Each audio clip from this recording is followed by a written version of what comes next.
Today we'll be continuing to look at section 4.5. In this section we will be solving logarithmic equations. The last section we solved exponential equations. This time we're going to be solving logarithmic equations.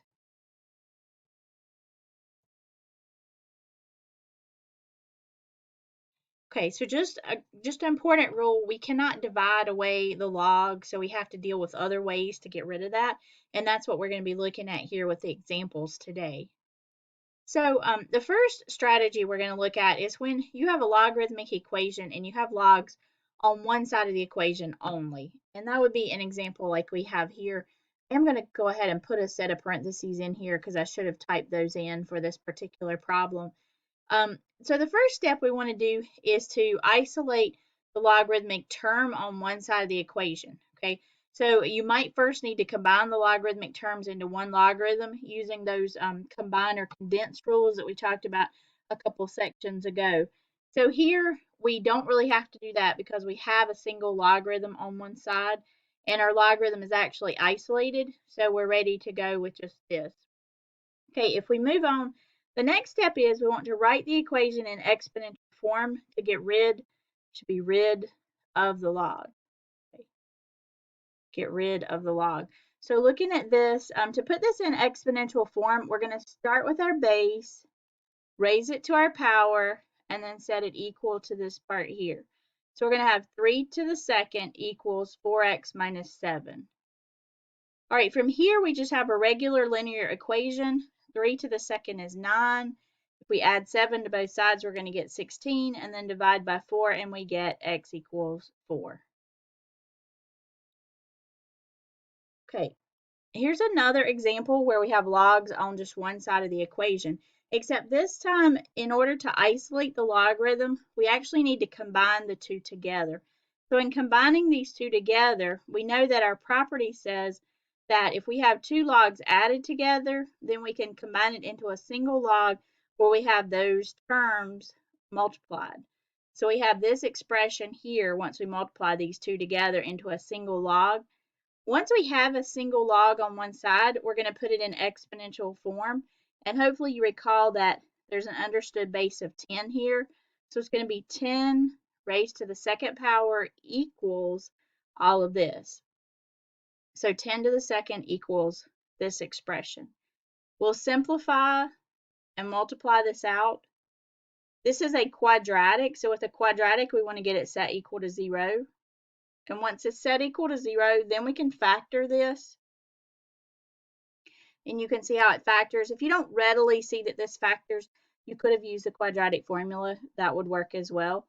So then we get these as our possible answers. One thing about logarithms, because we do have domain restrictions, we have to be careful about exponential, about making sure that we check our answers and we don't have what's called extraneous solutions. So if I put a 5 in, then I'm going to have log of 5 plus log of 20 equals 2. And you can verify that that would be a true statement. If I put in negative 20, we automatically see a problem here because we can't take the log of a negative number. And since that would have me taking the log of a negative number, then I'm definitely going to have to throw that one out, and it's not going to work.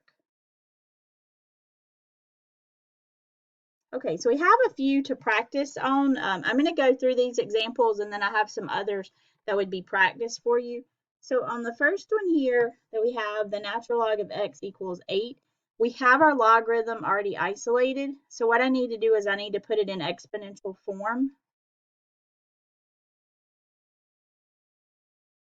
Okay, so we're going to do that by using our understood base of e. So since this is ln, we have a base of e. So we're going to have e to the 8th power equals x. And whether that looks like a typical answer or not, that actually is our answer. Because remember, e is 2.718. So we've got 2.718 to the 8th power, and that's our answer there. Okay, the next one, this one also is already isolated, so we're ready to put this in exponential form. So we start with a base of 2, raise it to the 3rd power, set it equal to this. So 2 to the third equals 25 minus x. This is going to be 8. And depending on how you want to approach this, if we move the 25 over and then move this x so it would be positive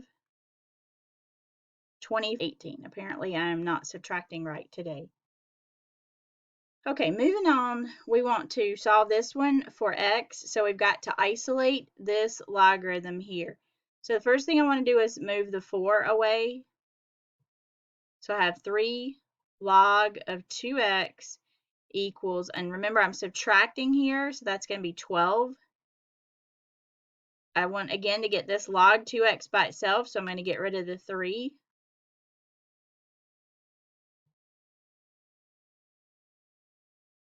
Okay, now I have my logarithm isolated, so I'm ready to put it in exponential form. This is a common log because it has no base listed, so common log's base is 10. So I'm going to have 10 to the 4th power equals 2x. So again, remember you're going to circle around. So 10 to the 4th equals 2x, divide by 2. And so x is going to be 10,000 divided by 2, which we know is 5,000.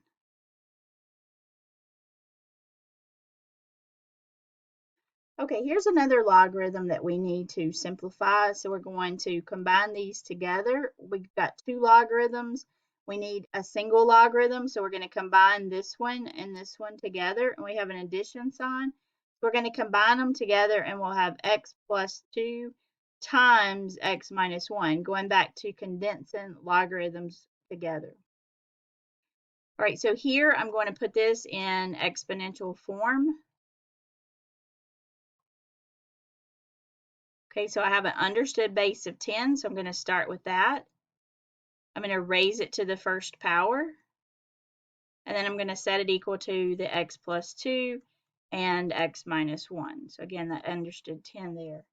So I have 10 equals when we FOIL it out, and this is going to factor.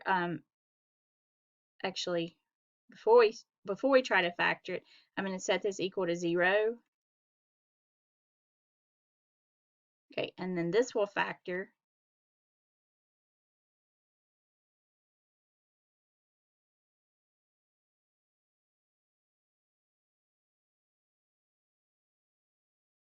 Okay, we're going to set each factor equal to 0 and solve that.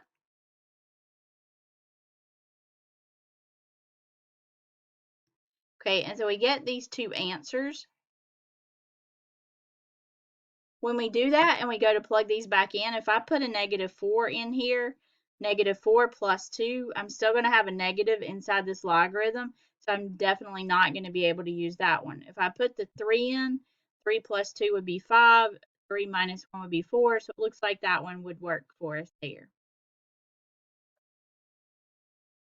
Okay, some logarithmic equations just cannot be solved by algebraic methods. So what would happen is we would actually need to solve this using our calculator. So on the calculator, we would put this in for y1 and put this in for y2. And then we're going to do second trace. And we're going to use the calculate menu to find their point of intersection.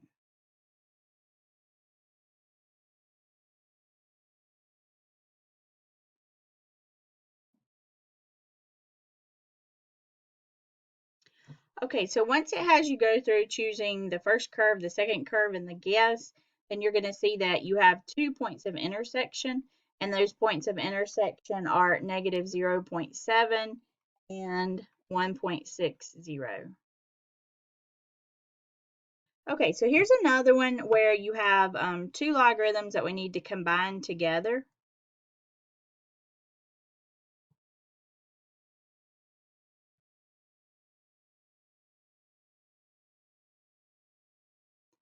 Because they're added, we're going to combine them as multiplication.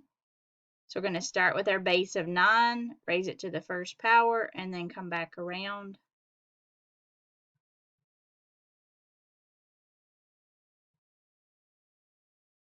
So I'm going to full or box this out. So x squared minus 2x minus 15. We have a quadratic here, so we need to get it equal to 0.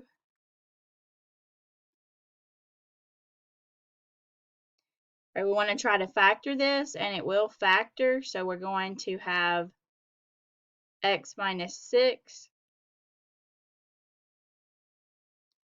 and x plus 4. So let's set each one equal to 0. And we'll get 6 and negative 4.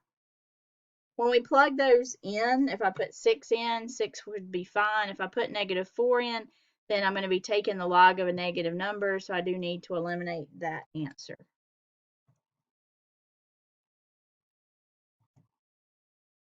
Okay, so here are some of these being worked out. Where you can see all the steps.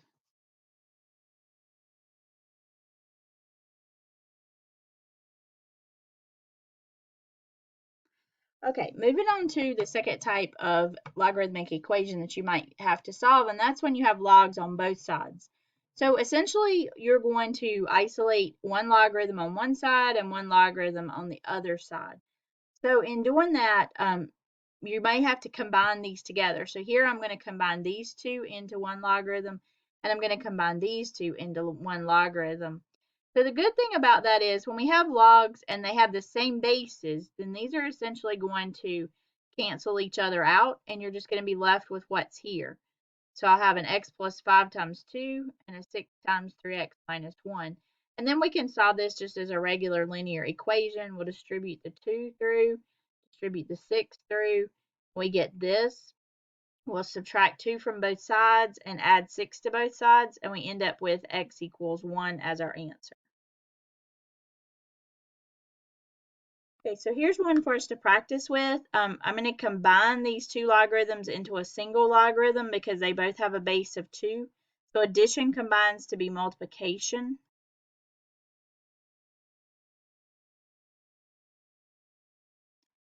Okay, so because the bases are alike on both sides, then those I can basically forget about, and I'm left with this.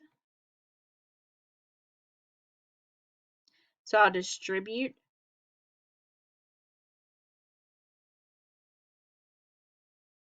Okay, I need to subtract x from both sides. And I also need to subtract the 4 to get it equal to 0. Okay, here I want to try to factor. Okay, so I'm going to set each factor equal to 0. So I get x is 4 and x is negative 1.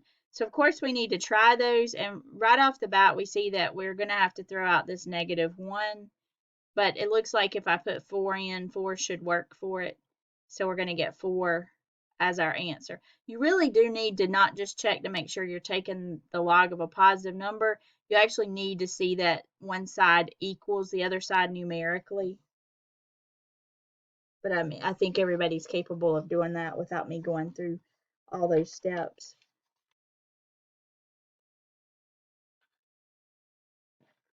Okay, here are 7 that I would like for you to pause the video and try on your own. Some have logs on both sides, some have logs only on one side. So you need to look at those 2 different techniques and figure out which approach you want to take with each one. Okay, the first one here, we have logs on both sides. So what I'm going to do is I'm going to combine these two into one. So I'll have 2 times 3x minus 4. And this one, I need this 2 not down in front. I actually need it up as an exponent. So I'm going to move that up as an x squared. Okay, so once they're in their combined or condensed forms, then we see that we have a log on both sides, so we can kind of forget about that part, and we'll have x squared equals 2 times 3x minus 4. We can see we're going to have a quadratic here, so eventually we're going to need to move everything over. So x squared minus 6x plus 8 equals 0. Okay, so we're going to see if this will factor. Remember, not everything factors, so if it doesn't factor, you want to use the quadratic formula for it. On this one, we're going to have a -4 and a -2. That will give us this -6 in the middle here. So x minus 4 equals 0, x minus 2 equals 0. So we're going to get 4 and 2 as our answers. So we want to go back and make sure that they do work for us. And if you plug those in, I think you will see that they do both work on this one.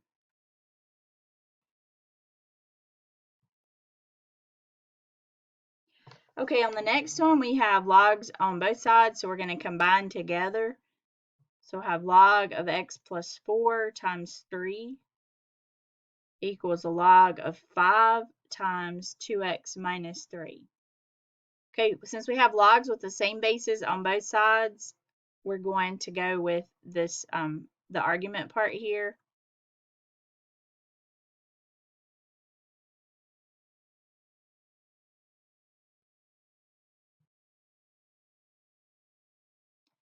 Okay, we're going to full the, or not full, but distribute the 3 in, so 3x plus 12. Here, this is going to be 10x minus 15. We want all the x's on one side, so I'm going to subtract and move all my x's over here, so they'll be positive. So 7x, and then I'm going to add 15. So that's going to give me 27. Divide by 7, so x is going to be 27 over 7. Okay, and you want to make sure that it's going to work when you plug it into all of these different terms up here, and it looks like it would work for all of those.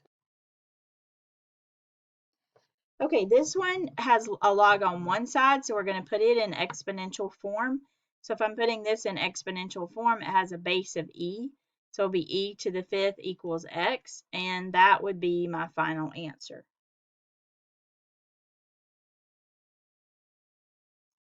Okay, next one, I have a log only on one side. So again, I'm going to put this in exponential form. So e to the 1st power equals 2 plus x. So we just need to get this x by itself. So I'm going to have e subtract 2, and that's going to be my answer.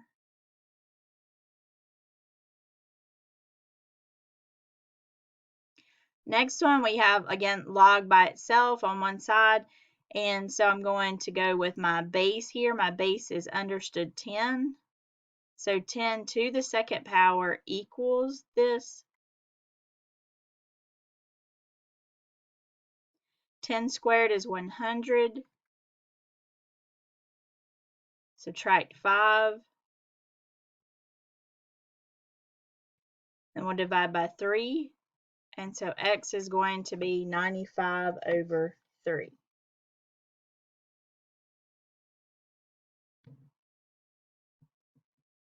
Okay, this one gets a little bit more complicated. We've got to get the log by itself. So the first thing we want to do is subtract 4.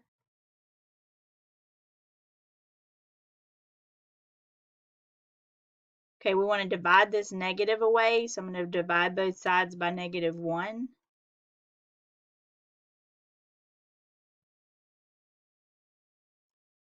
Okay, so from here, we can put it in exponential form.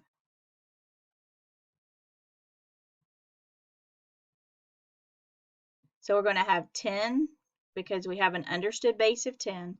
10 to the 1st power equals 3 minus x, because we're going in our circle here. Okay, so 10 equals 3 minus x.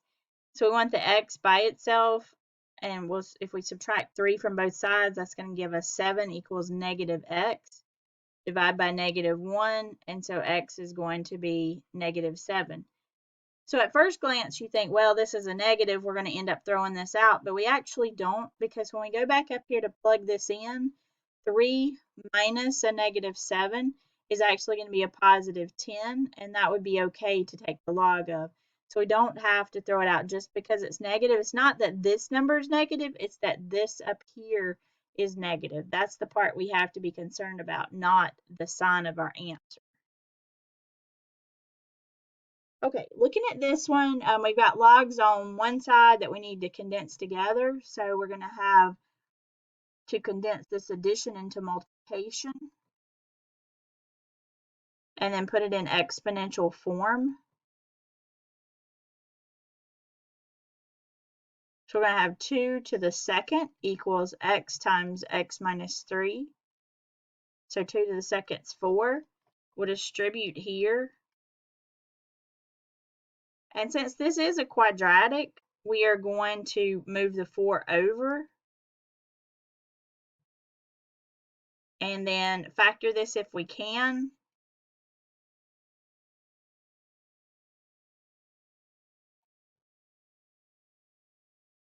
Okay, so we're ready to set each one of these equal to 0.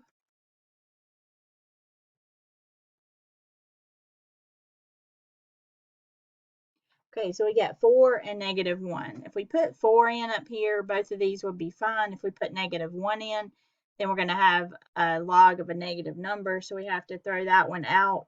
And so our only answer is going to be x equals 4.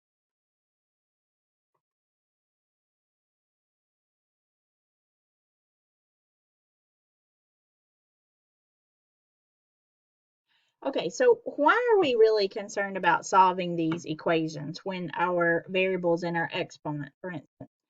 We are concerned about that because there's a lot of times, whether it's dealing with compound interest or growth or decay or whatever, that we want to know the time. Like we don't want to know the principal or the rate, we want to know the time, and the time is in the exponent.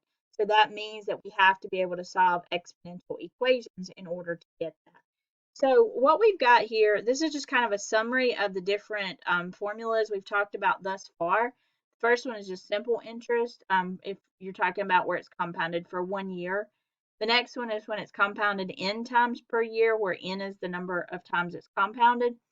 And then the PERT equation is for compounded continuously. So we are able to use these logarithms in order to solve for these t's that are in the exponents of each of these. So I want to go through a couple examples of those. The first one, we have a sum of 5,000, so that's still our principal. It's invested at an interest rate of 5%, so that's still my rate. We want to find the time, so we're looking to find what t is required for the money to double, okay, if the interest is compounded according to the following method. So the first one is semi-annually. So for semi-annually, we're going to use this formula here. Remember, these are on your formula sheet, so you don't have to memorize them. Okay, you have to think about this. If it's compounded double, sorry, let me say that again.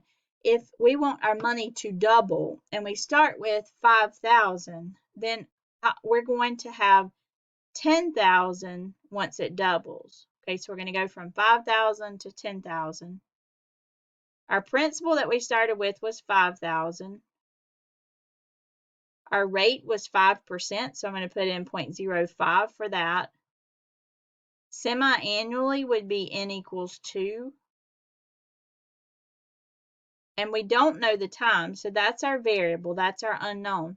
So we need to find t, and that means we need to get rid of the 5,000. We're going to need to get rid of our base, and we're going to need to get rid of the 2 and do this in that order. So the first thing we want to do is to divide by 5,000. So we're going to have 2 equals 1 plus 0.05 over 2 to the 2t. One thing I want to say is some people will go ahead and set this up and put, if you're saying it doubles, they go ahead and put the 2 over here and then don't worry about the principal. That is a valid strategy to use if you're comfortable with that.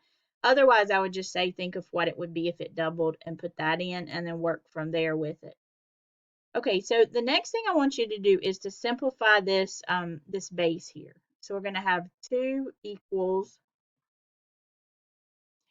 okay, so this parenthesis is going to be 1.025, and then that's going to be to the 2t. Okay, just like in the equations we just finished solving for, t is our variable and it's in the exponent. So in order to get that to come down, we've got to actually take the log of both sides.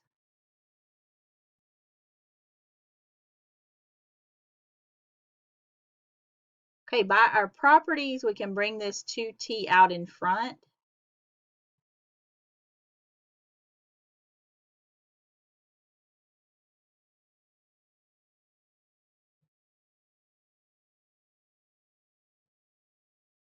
Okay, and now we're actually ready to divide everything away except the t. So the 2 is just a number, we'll divide it, and log of 1.025 is also just a number. So we're going to cancel all of that. We'll divide both sides by the same thing.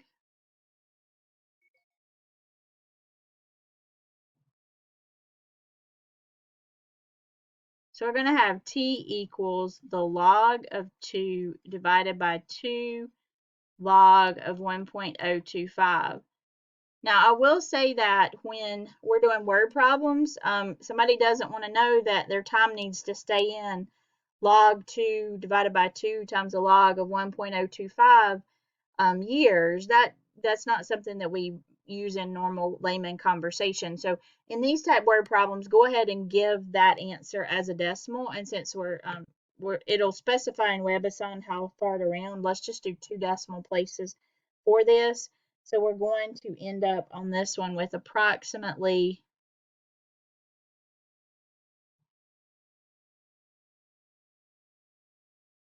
so t is going to be approximately 14.04 years.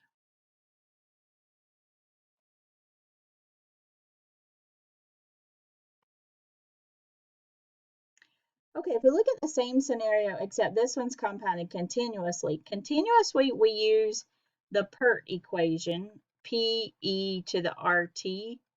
It's still going to be doubled, so we're still going to have 10,000 is the amount of money we expect to have. We're still starting with 5,000. Our rate is still 0.05 and our time is still the unknown. So this would be the equation that we're left to solve. So we've solved quite a few like this already. First thing we want to do is to get rid of the 5,000. So we'll have 2 equals e to the 0.05t. From here, we need to take the log of both sides so that the t can come down. If we take the natural log, then by those properties, those are going to cancel. So we'll have the natural log of 2 equals 0.05t divided by 0.05. And so t is going to be approximately, if we put that in the calculator, approximately equal to 13.86 years. So what's happening is when you invest your money continuously, that means that continuously your interest is being deposited right back in and earning more interest on the interest. And then you'll earn interest on the interest on the interest. So as compared to semi-annually, that process only happens twice in a year. So you only get to earn interest on your interest like when it's dumped in there twice for semi-annually. For continuously, it's continuously dumped in there, the interest is. So what that means is that continuously is going to grow a little bit faster than semi-annually is going to, and therefore it's going to double a little bit faster. So if we compare our answers, here we had 14.04, and then on the next one continuously it's 13.86. So it's not a big difference. It's just a slight difference in the amount of time when you're talking about continuous versus semi-annually. It also depends on what you're starting with and so forth, as to how fast some of this is going to grow. So just just keep all that in mind. Okay, so here's one for you to try. So I want you to set this up and then take a look and see how you should have done this.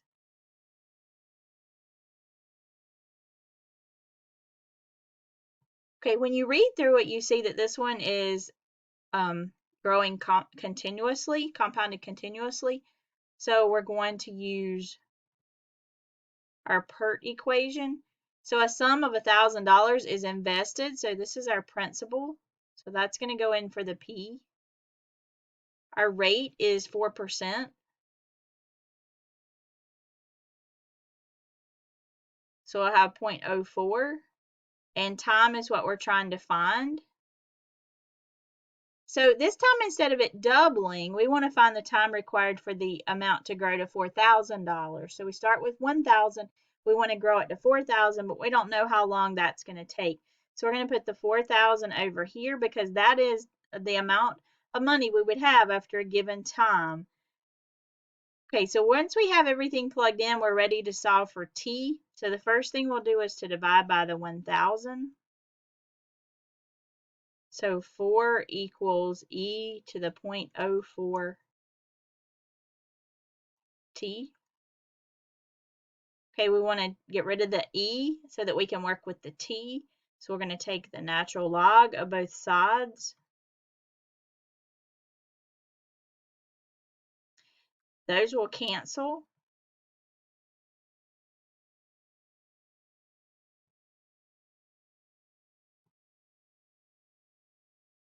Okay, we're going to divide by 0.04. And so t is going to be approximately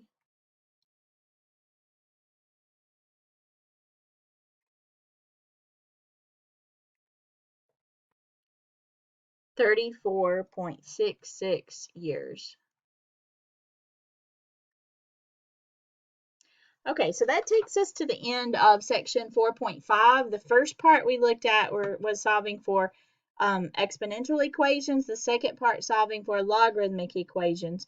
So next section, we're going to get into solving word problems using both of these techniques. So be really careful that you're keeping up with this process because it will get a lot harder when we add word problems to it with growth and decay and half-life and so forth.